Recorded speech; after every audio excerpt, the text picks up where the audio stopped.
So I was just over at my friend Jordan's here, and it hit me. Focus, energy. How do we get it, and where does it come from?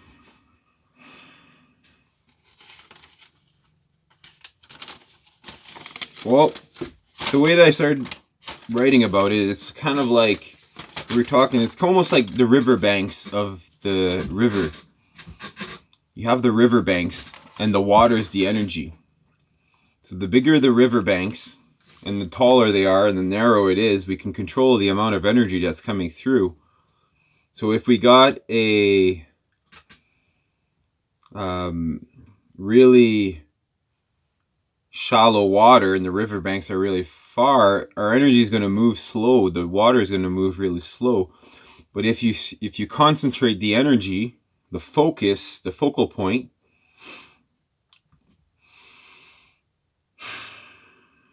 on certain aspects,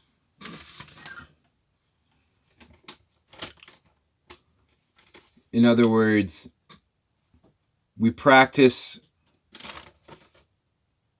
piano and we keep practicing and practicing this one song, we keep getting tighter. The notion of your music is tight, this band is tight, means that the energy which is coming through the turbine is smaller, so the diameter of the tube gets smaller, and as it gets smaller and tighter, you get closer to the now. We get fully in line with spirit, or you become a channel of electricity. And once we can focus that focal point to that exact spot in the center through practice, but also through analyzing and there's a lot to do, especially having fun is a big part of it, right? You have to love what you're doing for the water to even appear in the riverbank. You can build all this dam and structures, but if there's no energy or love or chi in the system, you got nothing to play with. So that's why it's really important to do what you love, and to be that's really going to inspire you. And the energy of the turbine does a spin, and depending how small the actual tunnel or the tube gets, the energy goes faster and faster. If you got that same amount of volume, it's like creating a little micro hydro, which we're going to do on the land here. So it seems to be a dance between the left and the right brain to create that turbine energy to start spinning and create more of it. So here's a little diagram. It's probably upside down, but you got spirit coming down into the microphone. So this applies for music. You're just channeling or you're jamming and you're having so much fun in the moment. But in order to, sometimes you can't get it tighter than the first time. I guess that's where you're living in perfect flow and harmony in everything that you do. But in order to get there, you have to get the information from spirit as it comes through a balance of left and right brain until you got the yin yang in the middle, and you got that yin yang does a spin.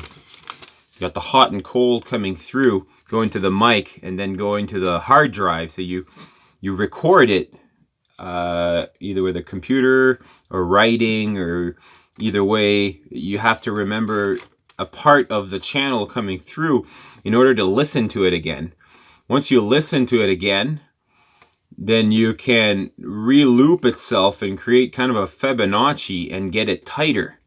So you can actually, that's where practice comes through. So the channel comes in, more than often actually the channel is perfect already.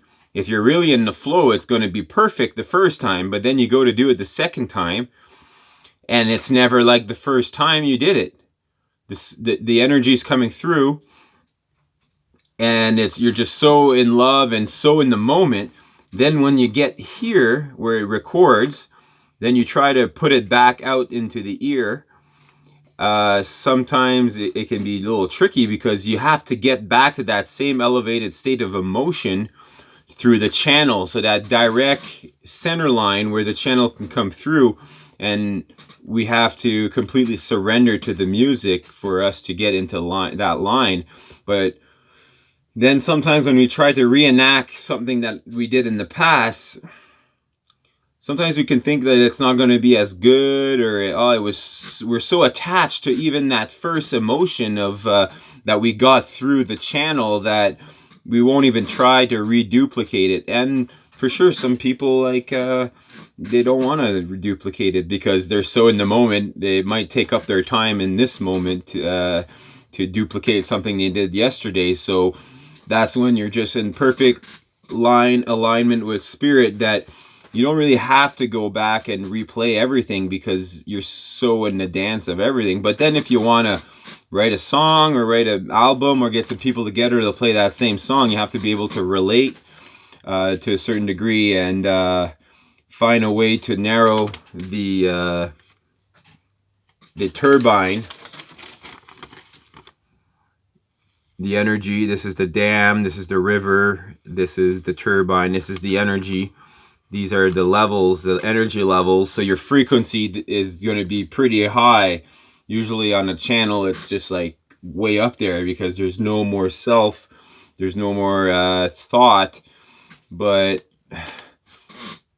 using thought to get rid of thought is a tricky one. But self-analysis, a lot of great masters like Sri Ramana, Maharaji Sri Ramana, he used just like self-inquiry is the way to get to that. So recording is a recording, as I'm doing here, as I got my low recording, is a way of self-inquiring to refine the Fibonacci. Instead of going out from small to big, we're actually going back to the center.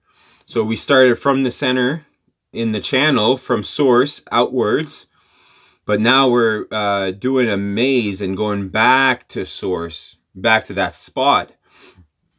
And a lot of major musicians, that's what they do. They focus, they've got the channel, they take it, they reanalyze it back in, and then get back to that sweet spot where once they can almost like, just becoming so good at getting in the sweet spot with the music that then it's easy to get back there.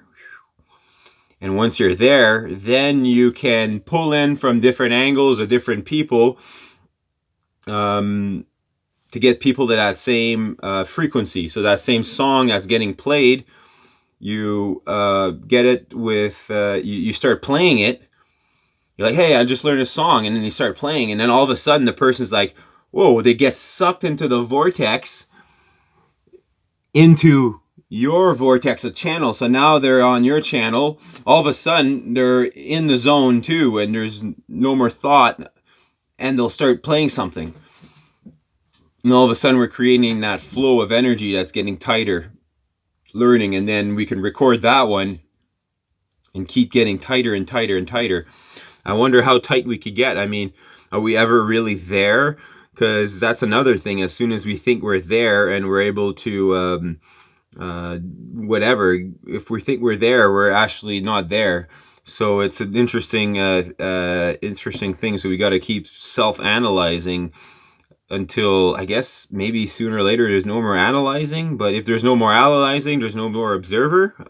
If there's no more observer, there's no more consciousness. So is consciousness just a constant observing of the recording of what's going on? So is that like, not judging, but just observing what is? Anyways,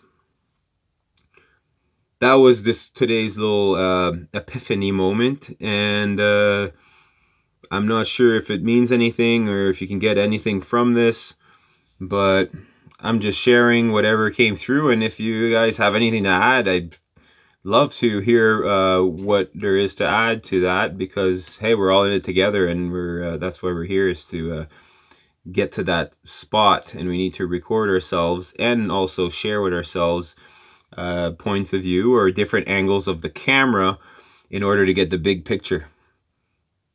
Maybe. I don't know. Don't believe anything I say. Cheers.